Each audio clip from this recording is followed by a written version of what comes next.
Bonsoir, Monsieur Hollande. Bonsoir. Vous êtes donc le candidat du Parti socialiste à l'élection présidentielle. Je le disais avant cette émission, en tête dans les sondages depuis janvier 2011 par rapport à Nicolas Sarkozy. Donc avant même que Dominique Strauss-Kahn ne soit plus dans les courses, vous étiez déjà en tête dans les sondages devant Nicolas Sarkozy.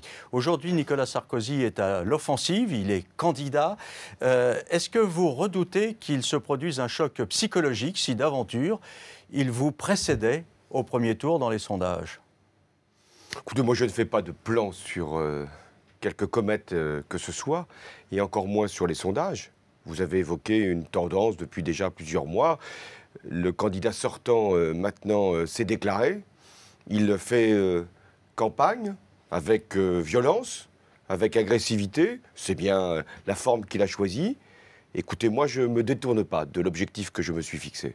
Le bilan de Nicolas Sarkozy, les Français le connaissent. Son projet, c'est son bilan. Et en définitive, ce qu'il a dit encore cet après-midi n'est rien d'autre que la justification de ce qu'il avait fait et aucune proposition nouvelle pour l'avenir. Donc moi, je fais en sorte de présenter mes programmes, mes idées, ma démarche, ma volonté, mon chemin pour la France. Et c'est le seul objectif que je me fixe. On va parler de votre programme dans un instant, mais tout de même, je vais vous demander de répondre à Nicolas Sarkozy. On va écouter ce qu'il disait cet après-midi. Mais je veux dire, pour que chacun le comprenne, que nous avons échappé à une catastrophe. Je veux le dire calmement, mais je veux le dire fermement.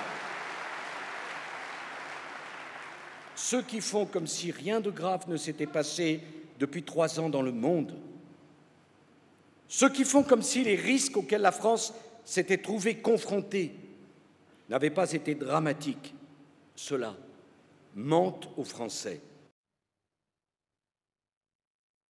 Monsieur La Hollande. France a connu une crise, oui. La crise que la zone euro a elle-même traversée, traverse encore. La crise venue des États-Unis, des subprimes. Personne ne le nie. Est-ce que, pour autant, la France s'est bien sortie de cette crise? Je ne le pense pas. Il dit plutôt moins mal que d'autres. Moins mal que les Allemands? Sûrement pas. Il en fait même le modèle pour l'avenir. Les Allemands ont fait 2 fois plus de croissance l'année dernière que nous-mêmes. Ah, il dit que la Grèce, l'Espagne, l'Italie, Enfin, la si on se Grande-Bretagne... compare à la Grèce. Mais enfin, quand il s'est présenté en 2007 devant le Français, il n'avait pas dit qu'il allait faire mieux que les Grecs. Il a dit qu'il allait donner plus de pouvoir d'achat, que le chômage allait diminuer, tomber à 5% de la population active, que les déficits allaient être résorbés, que la dette serait contenue. Où en est-on? 1 million de chômeurs de plus, 600 milliards de dettes supplémentaires, des déficits qui n'ont pas été résorbés, des violences aux personnes, ça c'est pas la crise, qui ont augmenté de 20%, des inégalités qui se sont accrues. Je vais prendre juste un chiffre qui résume finalement le bilan de Nicolas Sarkozy, quand il lui-même s'en prend aux élites qu'il a pourtant couvert de toutes ces largesses fiscales. Les patrons du CAC 40 se seront augmentés en 2010 de 36%. 36%. Leur revenu annuel est de 2 millions d'euros, 200 fois le SMIC. Est-ce qu'on peut dire que Nicolas Sarkozy a évité à notre pays le creusement des inégalités? Non. La lourdeur du déficit? Non. Et l'augmentation du chômage? Non. Alors après, il peut dire qu'il est satisfait de son bilan. Les Français en jugeront. Alors, il dit aussi que vous mentez. Et alors, ce qui est curieux, c'est qu'on ne vous voit pas réagir là-dessus. C'est une insulte quand même d'entendre dire que l'on ment. J'entendais, hélas, aussi Mme Le Pen dire que M. Sarkozy était un menteur. Croyez que je vais rentrer dans cette logique-là? Des mensonges et des mensonges? Les Français peuvent juger mes propositions. Moi, j'ai fait un travail de préparation depuis de longs mois. Vous avez dit que je m'y étais préparé. Et j'ai présenté au Bourget 60 propositions. Elles sont sur la table. On peut les approuver. On peut les contester. En parler. Elles sont là. Elles sont là. Bien. Dites-moi qui, et notamment le candidat sortant, a fait le même exercice. Donc on peut aller chercher telle ou telle proposition, regarder ses conséquences. Mais moi, ce que je dis, je le présente aux Français. Je ne maquille rien. Et en tout cas, je ne serai pas le président, si les Français m'en donnent mandat, qui viendra au lendemain de son élection dire exactement le contraire de ce qu'il a promis pendant une campagne électorale. Alors, il y a tout de même une déclaration de vous qui a suscité, disons, des interrogations, puisqu'au Bourget, effectivement, vous aviez dit « Mon adversaire, c'est le monde de la finance ». Et puis, au Guardian, journal britannique, vous avez dit « Mais écoutez, la gauche a été au gouvernement pendant 15 ans, au cours desquels nous avons libéralisé l'économie, ouvert les marchés à la finance et aux privatisations. Il n'y a rien à craindre. » Alors, attendez, dans la version Nicolas Sarkozy, oui. Voici ce que ça donne. Où est la vérité quand on dit tout et son contraire? Où est la vérité lorsqu'on est d'un côté de la Manche ou de l'autre, quand on fait semblant d'être Thatcher à Londres et Mitterrand à Paris? Thatcher, c'est son modèle, c'est pas le mien. Moi, ce que j'ai dit sur la finance, je le maintiens. Elle a été notre adversaire. Elle est notre adversaire quand elle est devenue folle. Quand elle conduit à créer des excès sur les marchés, quand elle conduit à dominer l'économie réelle, quand elle conduit à ses rémunérations excessives, quand elle conduit à ses stock options, à ses bonus, quand elle conduit effectivement à ce que les dettes souveraines deviennent finalement autant de vulnérabilité. Et je vais changer. Ce que j'ai dit à la presse anglaise dans une conversation libre, c'est dire arrêtez de vous faire peur. Et arrêtez de laisser penser qu'il y aurait là comme une révolution. Ce qui est vrai, c'est que je ne tolérerai rien. Moi, je ne ferai pas des discours sur la finance comme l'a fait Nicolas Sarkozy pour ensuite constater mon impuissance. Je réformerai le système bancaire. Les banques devront avoir des activités qui financeront l'économie, séparées des activités liées à la spéculation. Je ferai en sorte qu'aucune banque française ne puisse avoir des activités dans des paradis fiscaux. Lesquels les paradis fiscaux? Parce que vous savez, il y a plusieurs listes de paradis fiscaux. Il y a une liste de paradis fiscaux, ça c'est facile. OCDE. Oui, la liste de l'OCDE. C'est celle-là? Oui, bien sûr, c'est celle parce qui est reconnue. que beaucoup disent qu'elle ne comporte pas tous les paradis fiscaux. Écoutez, au moins cela. Et puis ensuite, j'ai dit les produits toxiques seront supprimés. C'est-à-dire ces produits qui, en définitive, sont l'objet de spéculation et qui ne reposent en rien sur l'utilité des échanges commerciaux. Mais je vais être plus précis. Une partie de ce que j'ai dit, Barack Obama aussi l'a dit. C'est-à-dire que la lutte contre la finance, ce n'est pas simplement un seul pays qui va l'engager. Je ferai en sorte que nous soyons plus nombreux qu'aujourd'hui à le faire. Si je comprends bien, vous êtes plutôt contre les excès de la finance que contre le monde de la finance en tant que tel. Non, je suis pour que le système bancaire finance l'économie. Je suis pour que la finance soit au service de l'économie. Donc ce n'est pas votre adversaire, mais en l'occurrence. L'adversaire, c'est lorsque la finance, finalement, vit de l'économie, utilise l'économie pour des fins spéculatives. Et ça, c'est contraire non seulement à la morale, moi je ne suis pas simplement pour faire que le capitalisme soit plus moral, je laisse ça aux candidats sortants, c'est contraire aux intérêts de la France et aux intérêts de l'Europe. Parce qu'aujourd'hui, c'est l'Europe qui paye le prix de cette finance excessive. Dans votre priorité, est-ce que vous placez d'abord le rééquilibrage des comptes publics ou bien l'appui à la croissance? Mais les deux. Oui, mais les deux, ça amène à saupoudrer. Non, finalement... ça n'amène à rien. Il n'y a que la réduction des déficits publics à travers des disciplines nécessaires et une surveillance indispensable et qui doit être faite au niveau européen. Et qu'il n'y a pas la croissance. Mais il pourra y avoir toutes les sanctions, et c'est ce qui est d'ailleurs prévu dans le projet de traité que Nicolas Sarkozy a envisagé de signer le 1er mars. Et à ce moment-là, nous sommes sûrs d'une chose. Il y aura encore une croissance plus faible, peut-être même la récession, elle est possible pour l'année 2012. Et deuxièmement, nous n'atteindrons aucun objectif de réduction des déficits et de maîtrise de la dette. Je m'y refuse. Donc l'engagement, et c'est vrai que ça me différencie du candidat sortant, l'engagement que je prends devant les Français, devant les Européens, c'est de dire au lendemain du vote des Français, s'ils me donnent mandat, je renégocierai et j'ajouterai aux dimensions nécessaires de discipline, j'ajouterai la dimension de croissance. Parce que s'il n'y a pas la croissance, il n'y aura pas la discipline. Puisque vous parlez de l'Europe tout de suite, je vais vous poser une question qui nous ramène à un livre que vous avez publié. C'était en novembre 2009, c'est pas si vieux que ça. Droit d'inventaire, conversation avec un journaliste qui dirigeait autrefois le service politique de l'AFP. Et vous parliez de ce qui s'était passé au moment de la ratification du traité d'Amsterdam. la gauche, lorsqu'elle est arrivée au pouvoir, hein, c'était après la dissolution, en 1997, a dit ce traité, il ne nous convient pas. Il faut faire plus. Et donc Lionel Jospin a commencé à discuter, puis il vous confie, c'est ce que vous racontez dans le livre, où je romps avec les autres Européens et nous nous mettons au banc de l'Europe, où je fais le pari que notre politique va réussir et j'engage quand même la France dans l'euro, même si je n'ai pas obtenu tout ce que je souhaitais. Est-ce que vous êtes prêt à courir le risque, M. Hollande, que la France soit mise au banc de l'Europe si vous ne ratifiez pas le traité qui est actuellement en cours de signature? Vous faites bien de prendre cette référence. Parce que nous sommes dans une situation, certes distincte, mais qui peut avoir effectivement cette analogie. Qu'est-ce qui se passait en 1997, dissolution de l'Assemblée nationale? Un traité avait été déjà signé pour le passage à l'euro, et avec des conditions très strictes pour le retour aux 3% de déficit budgétaire. Et Lionel Jospin voulait y mettre des conditions, et notamment d'emploi. Et c'est ce qui s'est produit. Malgré la cohabitation, qui n'était pas facile, malgré un rapport de force qui n'était pas le même après une dissolution qu'après une élection présidentielle, il a obtenu qu'il y ait un nouveau sommet qui se tienne et que la priorité d'emploi puisse être fixée. Mais il n'a pas obtenu tout ce qu'il souhaitait. Mais il en a obtenu beaucoup. Oui. Et d'ailleurs, la meilleure preuve, c'est que pendant toute la période du gouvernement Jospin, la croissance a été forte, quand même, dans et donc elle a été stimulée, y compris au plan européen. Mais dans l'extrait, je vais vous lire, il vous dit où je romps, et on met la France au banc de l'Europe, où je signe quand même. Oui, mais le niveau de l'euro dans toute cette période a été suffisamment bas pour qu'on ait une Mais vous risquez de vous retrouver dans ces situations. Il y a toujours ce dilemme, rompre ou trouver le compromis. Eh bien, il faut aller jusqu'au bout de la négociation. Ce que je reproche au candidat sortant, c'est que finalement, il a cédé. Il a cédé à ce qu'était la demande de Mme Merkel. Mme Merkel, elle avait ses propres objectifs de la négociation. Ce qu'elle voulait pas les eurobonds. Elle n'a pas eu les eurobonds. Elle voulait les disciplines, elle a les disciplines. Elle ne voulait pas de dispositifs de croissance, elle n'a pas les dispositifs de croissance.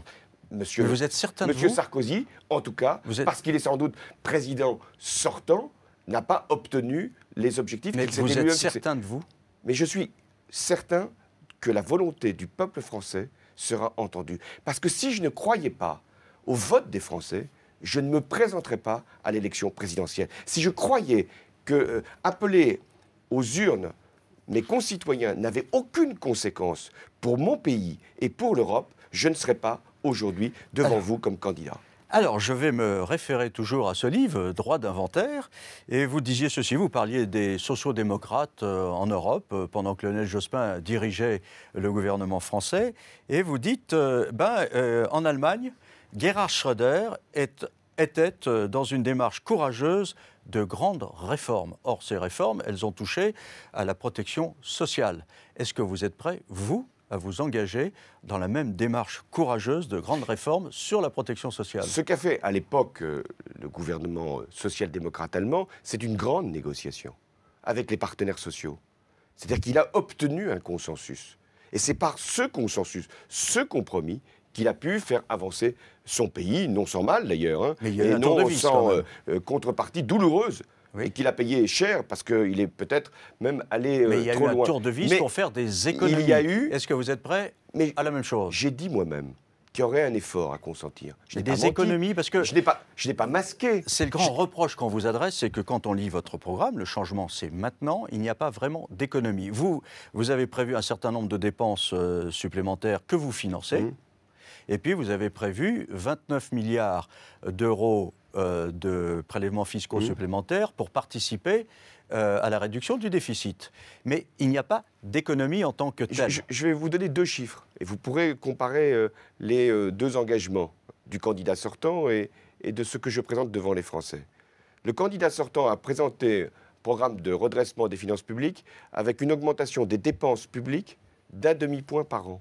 1 demi-point par an. Ce que je propose, c'est 1% par an d'augmentation des dépenses publiques. Alors vous voyez, il y a dans les deux cas le même souci de maîtrise de la dépense. Sans doute un peu plus du côté de la droite, 1 demi-point. De mon côté, 1 point. Si vous pensez que c'est là, de ce point de vue, un écart considérable, je vous laisse juge. Ça veut dire que nous ferons en sorte de maîtriser la dépense. Mais c'est vrai, je n'ai pas dissimulé aux Français la vérité. Il y a des prélèvements, il y aura des prélèvements. Que ce soit la droite qui soit reconduite ou que ce soit la gauche qui soit choisie, il y aura des prélèvements supplémentaires. La différence, c'est que j'ai dit sur qui allait porter ces prélèvements, sur les plus hauts revenus, sur les plus gros patrimoines et sur les grandes entreprises. La droite, en revanche, nous a dit aussi sur quoi elle allait faire porter l'effort et sur qui. C'est la TVA et c'est surtout les Français. Chacun pourra juger. Enfin, j'entends pas parler d'économie. Alors, je voudrais vous poser une autre question. Vous avez dit que si vous êtes élu, tout de suite, vous allez rétablir la retraite à 60 ans pour ceux qui auront cotisé le nombre d'années suffisant, c'est-à-dire 41 ans pour ceux qui sont nés en 1952. Et puis ensuite, vous ouvrez une grande négociation avec les partenaires sociaux, portant sur un certain nombre de points, et notamment sur les retraites. Et là, apparemment, tout est négociable. Est-ce que vous avez pour objectif de rétablir la retraite à 60 ans pour tout le monde? D'abord, je reprécise exactement mon engagement, que chacun l'entende. Ceux qui ont commencé à travailler tôt doivent pouvoir partir une fois qu'ils ont eu leurs annuités, 41 années. Et ça, ce n'est pas négociable. C'est un principe de justice. Je ne veux pas imposer à ceux qui sont les plus modestes souvent, ceux qui sont les plus fatigués par le travail, parce qu'ils ont commencé précisément tôt leur vie professionnelle, je ne veux pas leur imposer de cotiser non pas 41 années, mais 42 ans, 43 ans, voire davantage. Alors pour les autres, il y aura une négociation. Voilà. Mais dans Est-ce cette que négociation, l'objectif est de retourner à la retraite à 60 ans? dans cette négociation, nous allons discuter des décotes. Parce que si on prend sa retraite plus tôt, on n'a pas la retraite à taux plein, par définition. C'est ce qu'on appelle la décote. On discutera de la pénibilité, parce qu'il y a des métiers qui justifient qu'on puisse avoir une bonification. Et on discutera des financements, parce que ce qui sera accordé devra être forcément couvert. Donc ça ne sera pas 60 ans pour tout le monde. Mais ça ne sera pas le retour à ce qui avait cours avant la loi qui a été votée. Non, ne préjugeons pas la négociation, elle sera là. Mais ce qui est certain, c'est ceux qui ont leurs 41 années pourront partir à 60 ans. Dans votre projet, vous avez dit que vous vouliez aller vers une fusion de la CSG et de l'impôt sur le revenu. Alors, et la CSG devenant ainsi progressive. Non, en tout cas, en tout cas, c'est ce qu'on avait compris. Non, Or, M. Cahuzac, qui est le président de la Commission des finances à l'Assemblée nationale et qui appuie votre candidature, bien entendu, qui est à vos côtés, dit, finalement, il n'y aura pas de fusion de la CSG avec l'impôt sur le revenu. Alors, où en est-on? Ce que je veux, c'est la justice. D'abord, tout de suite, au lendemain de l'élection présidentielle, les revenus du travail et les revenus du capital seront fiscalisés de la même manière, au même barème et avec le même taux. Deuxièmement, nous allons réformer l'impôt sur le revenu. Une tranche supérieure, 45%, sera créée pour ceux qui ont des revenus supérieurs à 150 000 euros. Ça ne concerne pas les classes moyennes. Vous l'aurez forcément compris. Et puis, je mettrai un terme à ces niches fiscales qui créent de nouvelles inégalités. Elles seront plafonnées à 10 000 euros par an. Donc ça, c'est la réforme de l'impôt sur le revenu qui s'engage. Parallèlement, nous devons essayer de rapprocher les assiettes, c'est-à-dire les bases de nos deux prélèvements directs. Vous savez qu'aujourd'hui, la CSG rapporte 92 milliards d'euros, pendant que l'impôt sur le revenu ne rapporte, impôt progressif, que 55 milliards d'euros. C'est-à-dire l'impôt proportionnel rapporte davantage que l'impôt progressif. Alors la CSG, elle va fusionner ? Il s'agira de faire que les assiettes, les bases, soient les mêmes. Et ensuite, nous aurons un rapprochement qui ira, au terme du quinquennat, vers une fusion, mais avec le souci toujours de tenir compte de la situation familiale. Parce que la différence, c'est que la CSG est un prélèvement individuel. Chaque personne paye la CSG, quel que soit le revenu. Et puis, l'impôt sur le revenu, c'est un impôt familial et il demeurera un impôt familial. Est-ce que la CSG sera progressive ou restera proportionnelle ? Non, la CSG ne sera pas progressive. Elle sera le premier taux de ce futur impôt sur le revenu. D'accord. Alors, toujours dans le droit d'inventaire, vous disiez que finalement, là où l'activité de l'entreprise ne justifie pas une présence de l'État, celui-ci doit se retirer du conseil d'administration. En revanche, lorsque l'intervention de l'État correspond à un rôle stratégique, il doit relever sa participation pour influencer les choix. Alors on parle beaucoup de Renault en ce moment, qui délocalise au Maroc, qui va produire peut-être des voitures électriques en Chine. Est-ce que vous estimez que Renault tombe justement dans le cas d'entreprise dans lequel l'État devrait renforcer sa participation pour peser sur les choix. Là, nous avons encore une fois l'illustration de l'impuissance que le candidat sortant, Oui, finalement, ça c'est la symbolise. situation Non. présente, mais vous, qu'est-ce que Non, vous non, mais feriez en pareil cas? Prenons la situation présente. L'État est présent au capital de Renault et il laisse une entreprise publique, enfin semi-publique, puisqu'en l'occurrence il y a des capitaux privés, et il laisse cette entreprise investir massivement à l'étranger. Comment le comprendre? Alors qu'il y a un discours qui est celui de chercher à produire autant qu'il est possible à partir d'une base territoriale française. Donc qu'est-ce que je ferais? Je ferais en sorte que, comme représentant de l'actionnariat public, je donnerais comme indication que l'enjeu pour Renault, bien sûr, est d'être présent sur le marché mondial. C'est une entreprise qui doit vendre partout ses automobiles. Mais quand il est possible de fabriquer en France pour des consommateurs qui sont français, mieux vaut, effectivement, avoir ce principe de fabriquer en France. En renforçant la participation de l'État dans l'entreprise? Pour l'instant, elle est à un niveau suffisant qui permette de se faire comprendre et de se faire entendre, à condition de prendre la parole dans le conseil d'administration. Alors, je vous ai lu également en juin dernier une tribune dans Le Monde où vous disiez il faut garantir une véritable autonomie aux partenaires sociaux et après tout, il serait bien que le gouvernement et le Parlement soient liés juridiquement par le contenu de conventions signées entre les partenaires sociaux. Le gouvernement, à l'heure actuelle, a un projet qui consiste à demander aux partenaires sociaux dans les entreprises ou dans les branches de s'entendre pour moduler les horaires de travail. Est-ce que ce n'est pas finalement un peu la même chose? Non. Moi, ce que j'évoquais, c'était des grands accords interprofessionnels qui font que syndicats et patronats se retrouvent sur certains points d'accord pour faire évoluer le droit social, le droit du travail, la protection sociale. Ces accords doivent être forcément intégrés dans le dispositif législatif et devenir donc force obligatoire. Mais là, ce qui nous est proposé par le gouvernement, qui d'ailleurs n'aura pas en définitive de déboucher les élections arrivant, c'était en définitive de sortir d'une logique qui était une logique où la loi s'imposait sur le contrat. Là, ce serait le contraire. Le contrat s'imposerait sur la loi, puisque dans une entreprise, on pourrait dire qu'il n'y a plus de durée légale du travail. C'est fini. Les 35 heures ne s'appliquent plus. C'est la raison pour laquelle les syndicats sont hostiles à ce projet.